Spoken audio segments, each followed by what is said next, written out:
I'm here with Adam Aaranson, and he works in glass, and he's going to talk us through a little bit about what inspires him and why he chooses the colours and all the work that he's got at the exhibition.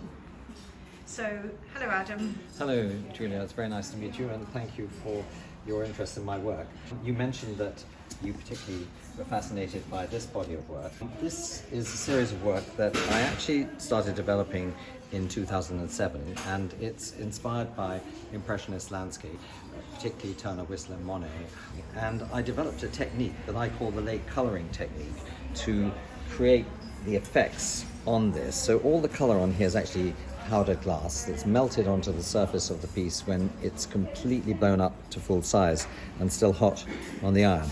And one of the reasons that these colours are so vibrant is that before I actually use the colour, I cover the piece entirely in pure silver leaf, which is a very expensive way of working, and it's a very delicate way of working, but that creates a canvas on the surface of the glass.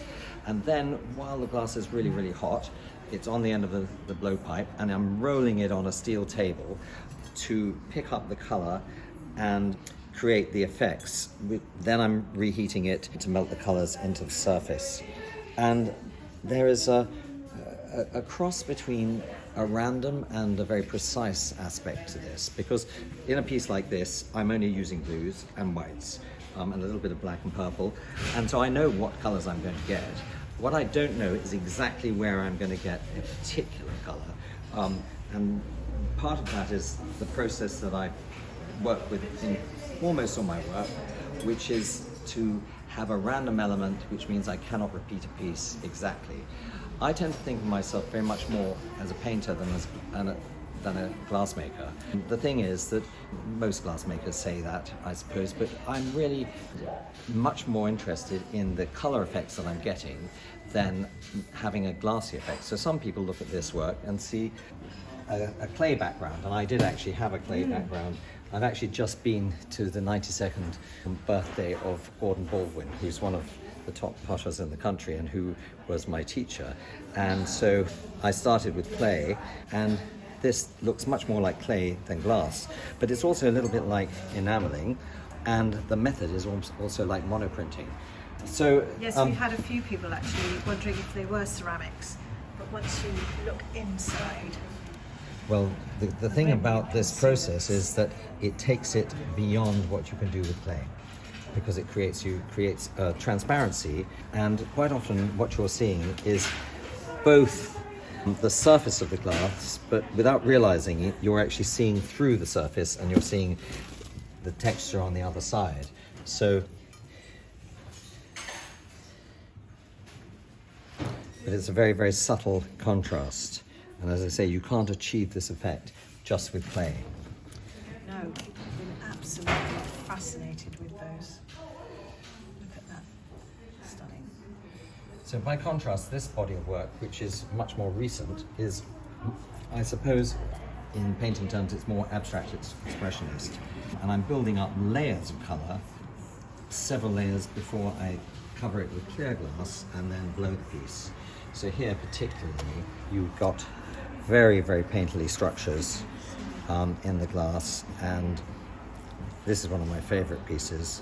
I just love the way the colours just blend, and they feel like brush strokes. Stunning.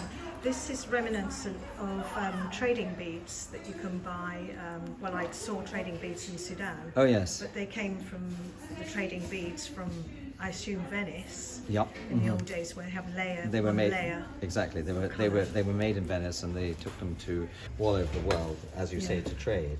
So and again, extremely this expensive. So very.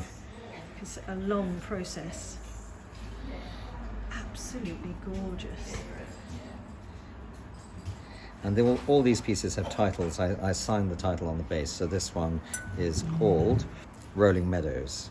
Sometimes the title tends to come after the piece is made, rather than I don't sit down and think, oh, I'm going to do a piece called Rolling Meadows.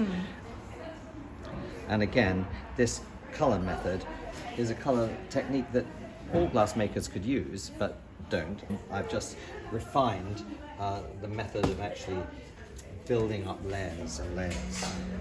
This is Silent Pool, and here again you've got very, very painterly textures. You've really captured the colours again of the Silent Pool. These pieces, which are called waltz and flamenco, are using what I call very classical glass styles.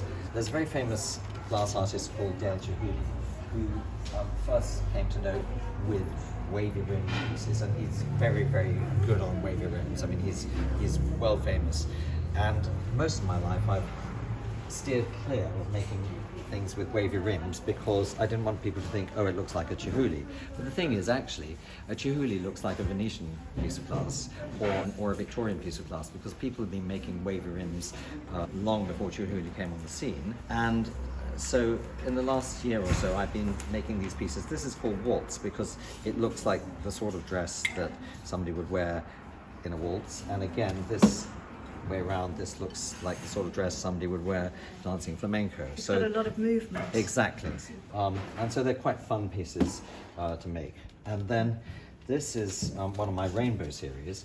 And with my rainbows, I love rainbows. With my rainbows, they're never exact rainbows, and they become landscapes themselves. So is that an estuary and fields and then cornfields and the sunset, or is that, it could be anything really. I call these I Caught a Rainbow bowls. That's absolutely beautiful. The colours are gorgeous. And thank you so much for telling us about your work. It's absolutely fabulous. Thank you so much for being here. It's a pleasure.